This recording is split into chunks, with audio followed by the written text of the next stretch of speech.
સુરત વરાછામાં ભાજપના દબંગ નેતા ધારાસભ્ય કુમાર કાનાણીએ વધુ એક લેટર બોમ્બનો ધડાકો કર્યો છે। સુરતમાં ખાડારાજના ત્રાસને લઈ તેઓએ સુરત મ્યુનિસિપલ કમિશનરને પત્ર લખ્યો છે। સુરતના ધારાસભ્ય કુમાર કાનાણી ભાજપમાં બળબોલા નેતા ગણાય છે। ધારાસભ્ય વિવિધ સમસ્યાઓને લઈ સરકાર સામે ઊભા રહે છે। તેઓ અનેક સમસ્યાઓને લઈ છે મુખ્યમંત્રી સુધી પત્ર લખીને રજૂઆત કરતા હોય છે। ત્યારે વરાછાના ધારાસભ્ય કુમાર કાનાણીનો વધુ એક લેટર બોમ્બ ફૂટ્યો છે। સુરતમાં ખાડારાજના ત્રાસને લઈ તેઓએ સુરત મ્યુનિસિપલ કમિશનરને પત્ર લખ્યો છે। કુમાર કાનાણીએ પત્રમાં લખ્યું કે હાલ ચોમાસા દરમિયાન થયેલા વરસાદના કારણે લોકો સહન ન કરી શકે એવા અસહ્ય ત્રાસદાયક રસ્તાઓનું ધોવાણ થયું છે અને શહેરમાં ખાડાઓનું સામ્રાજ્ય ઊભું થયું છે જે સહન કરી શકાય તેમ નથી। તો ટ્રાફિક પોલીસ વિભાગ દ્વારા સિગ્નલ ચાલુ કરેલ છે, તેનો લોકો અમલીકરણ પણ કરી રહ્યા છે, પરંતુ 60 સેકન્ડ સિગ્નલ ખુલે તો ખાડાઓમાં લોકોની ગાડી ચાલતી જ નથી। થોડી ગાડીઓ સિગ્નલ પસાર કરે કે તરત જ સિગ્નલ બંધ થઈ જાય છે। તેના કારણે ટ્રાફિક પણ અસહ્ય થાય છે અને સિગ્નલનો હેતુ પણ રહેતો નથી। તો લોકો ત્રાહિમામ પોકારી ગયા છે, છતાં પણ સુરત મહાનગરપાલિકાનું વહીવટીતંત્ર નિંદ્રા અવસ્થામાં ઊંઘી રહ્યું છે, જે ખૂબ જ દુઃખદ બાબત છે। કાકા, આપના દ્વારા એક પત્ર લખાયો છે, શું ઉલ્લેખ, શું કારણ લખવાનું?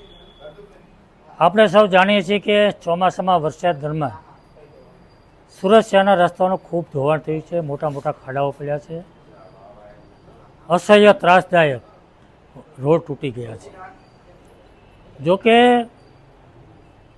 ગુજરાત રાજ્યના બીજા મહાનગરોની અંદર, બીજા જિલ્લાઓમાં જે વરસાદ પડ્યો છે એના પ્રમાણમાં સુરતમાં ખૂબ ઓછો વરસાદ પડ્યો છે, છતાં પણ રસ્તાઓનું ધોવાણ થયું છે।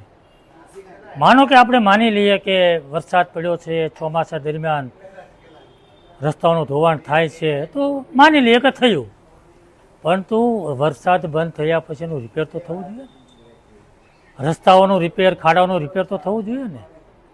આજે લગભગ 4-5 દિવસથી વરસાદ બંધ થયો છે, મેં એક પણ જગ્યાએ રસ્તા રિપેર થતા જોયા નથી, ખાડાઓનું પુરાણ થતું મેં જોયું નથી।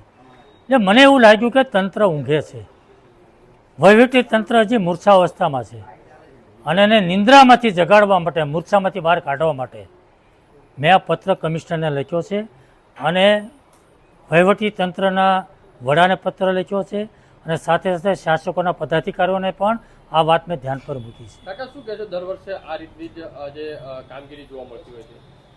મને એવું લાગે છે કે આજના આધુનિક ટેકનોલોજી યુગની અંદર આનું કાયમિક નિરાકરણ થવું જોઈએ। મેં અનુભવ કર્યો છે કે સુરત શહેરની અંદર જ્યાં પણ રસ્તાઓ ધોવાય છે, જ્યાં પણ ખાડાઓ પડે છે, દર વર્ષે એકને એક જગ્યાએ પડે છે। જ્યાં 4 રસ્તા હોય, 3 રસ્તા હોય, સર્કલ હોય, જ્યાં પાણી ભરાતું હોય, આવી અમુક જગ્યાઓ ફિક્સ છે, ત્યાં ખાડાઓ પડે જ છે। તો દર વર્ષે એક જ જગ્યાએ ખાડાઓ પડતા હોય તો નિરાકરણ શું? આ ટેકનોલોજીનો ઉપયોગ થઈને ત્યાં રિપેરિંગ કેમ નથી થતું? RCC રોડ કેમ નથી બનતો? એની પાછળનું કારણ શું કાકા, શું લાગે છે? બેદરકારી। વહીવટી તંત્રે જે કામગીરી કરવી જોઈએ એમાં બિલકુલ બેદરકારી છે, સંકલનનો અભાવ છે અને ઈચ્છાશક્તિ નથી। અને મને એવું લાગે છે કે જે પણ રોડ બને એ તૂટી જાય, ખાડાઓ પડે તો જવાબદારી કોની? એજન્સીએ કેવું કામ કર્યું, કેવું નથી કર્યું, એ સંભાળવાની જવાબદારી કોની છે? વહીવટી તંત્રની છે, વહીવટી વડાની છે।